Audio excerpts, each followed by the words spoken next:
Bonjour et bienvenue dans ce point bourse du 6 octobre 2022. Je rappelle que les informations et analyses données sur cette chaîne sont données à titre indicatif et ne peuvent pas être considérées comme un conseil en investissement. L'investissement en bourse est risqué, vous êtes responsable de tous les investissements que vous faites. Alors aujourd'hui on va regarder Alphabet, un signal d'achat intéressant. Sur Alphabet on l'a surveillé depuis un moment, elle est en phase de correction. Elle a travaillé ici son support, sa zone de travail entre 97 et 99 qui avait été bien marqué au mois de février 2021 notamment. On l'a retrouvé, on a rebondi dessus, on a réattaqué l'oblique. Et là, aujourd'hui, on l'a cassé. On casse aussi la moyenne à 20 jours. Donc, ce qu'on attend, c'est que pour ce soir, on soit encore au-dessus. Et si c'est le cas, donc ce soir, avant 22 heures, heure de Paris, quand le Nasdaq va clôturer, on aura probablement un signal d'achat sur Google, donc sur Alphabet. Donc se maintenir au-dessus des 100 environ, 101, 102, ce serait un beau signal d'achat, d'autant qu'on a déjà cassé l'oblique RSI depuis quelques jours. Et ce qui est intéressant, c'est qu'on avait créé un petit gap ici entre lundi et mardi. Il a été comblé dès le lendemain, hein. Dès mercredi, on a méché, on est allé chercher. Et aujourd'hui, donc jeudi, on casse pour peut-être un petit rebond à suivre. Donc intéressant d'avoir Alphabet peut-être ces prochaines semaines. Alors peut-être court terme ou long terme, on verra. Le premier objectif, il sera ici sur les 107. On verra ce que le marché nous donnera niveau MACD. On est intéressant parce qu'on a déjà fait l'inversion de tendance et puis on est assez bas niveau MACD. Donc pas mal de marge pour aller chercher un rebond relativement fort.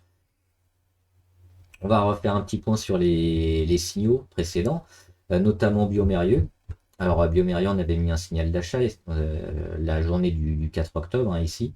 Pour l'instant, on ne rend pas trop, donc c'est bien. On bute juste sur la moyenne à 20, mais on voit qu'on a rendu moins que le début de la journée du 4. Donc c'est un peu comme qui se passe sur Alphabet. On est un peu plus avancé en termes de journée sur Biomérieux.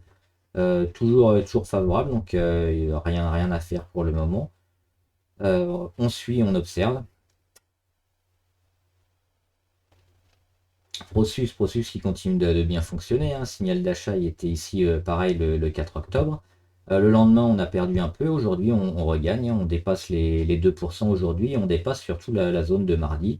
On se rapproche aussi de notre moyenne à 200 jours. Donc ça, c'est très bien. Si on arrive à se maintenir bientôt au-dessus des 57, 57,80 environ, on pourra espérer peut-être une belle séquence à venir haussière, hein, sur le titre, parce que réussir à corriger rapidement et à se mettre au-dessus de la moyenne à 200, ça pourrait être très favorable. Pareil, au niveau des indicateurs, hein, on est bon. MACD, déjà l'inversion de tendance, on voit les petits istos verts là qui arrivent et qui deviennent de plus en plus gros. On a cassé aussi l'oblique RSI. Donc assez favorable aussi sur Prosus. Pareil, pour l'instant, rien à faire. On regarde Vinci. Alors Vinci, c'est la mauvaise nouvelle, hein. Elle perd 2,50% aujourd'hui, 2,56. Et elle fait un gros signal de faiblesse, hein, parce qu'après avoir cassé, on a déjà rendu tout et on revient ici sur les zones qu'on avait travaillées et qui avaient été défendues. Alors ça avait été défendu avec des mèches. Aujourd'hui, on ne mèche pas parce qu'on finit carrément à 81,56. Et on n'a pas encore eu inversion de tendance, donc on est déjà sorti des 30. Donc on est entre deux là sur Vinci. Le signal d'achat et le scénario qu'on a joué n'est pas encore invalidé, mais il a pris un peu de plomb dans l'aile. Donc qu'est-ce qu'on fait quand c'est comme ça?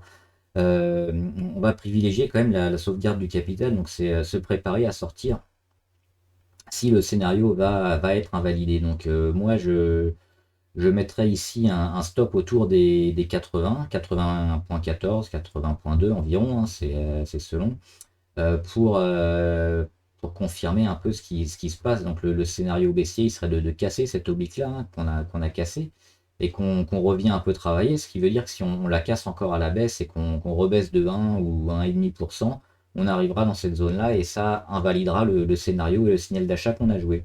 Donc ce sera un trade perdant, mais on évitera de rester trop longtemps dessus. Donc le stop loss, il est mis personnellement ici, hein, sur les 80,14.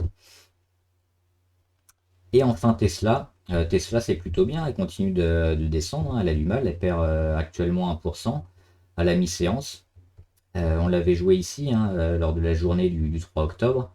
Et il y avait encore une possibilité le lendemain. Le lendemain, moi j'avais rechargé. Si vous l'aviez raté le lundi, on l'avait encore à un meilleur prix pour shorter Tesla.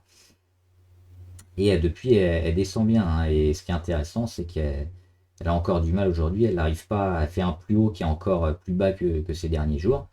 On a toujours comme objectif sur Tesla d'aller chercher la zone autour des 220, hein. C'est une zone qui avait été bien travaillée, sur lequel le titre semble attirer.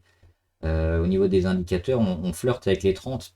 Ça, c'est une bonne chose parce que si on arrive un peu en dessous des 30, il y aura une vente un peu compliquée, une vente panique qui peut aussi mettre une ou deux grosses journées en rouge. Ça va nous arranger. Pareil, on regarde le moment où on avait cassé, c'était ici, autour des 247,40.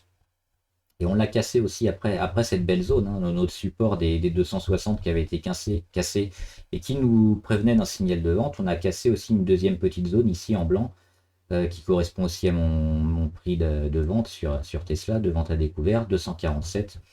On est aussi en dessous, donc toujours assez favorable ou défavorable, hein. Donc le but c'est d'aller encore plus bas pour Tesla. On va regarder rapidement quelques actions du portefeuille avant de finir et le CAC également. Le CAC, on rend quasiment 1%, moins 0,8% aujourd'hui.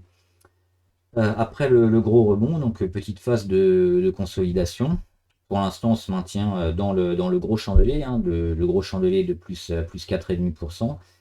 Donc rien de nouveau, c'est surtout la correction et la consolidation qui va nous intéresser, voir à quel niveau on va consolider. Est-ce qu'on va aller combler le gap rapidement? Est-ce qu'on va s'arrêter ici à la moitié du chandelier sur les 5930 environ?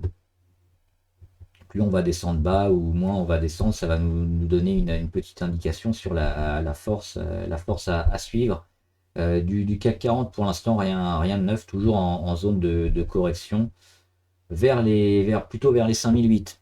On va regarder quelques belles actions maintenant qui ont bien fonctionné. Je voulais voir notamment Eramet. Eramet ont été en short, hein, dessus. Catastrophe aujourd'hui ou bonne nouvelle si on était en short, moins 20%. Alors j'ai pas vu, c'était plutôt enfin, ça a été toute la journée, mais j'ai pas regardé les news sur Eramet. S'il y avait une mauvaise nouvelle, vous pourrez mettre en commentaire, mais le titre a chuté énormément, à moins 20%. Donc c'est parfait, hein, si on était en short dessus.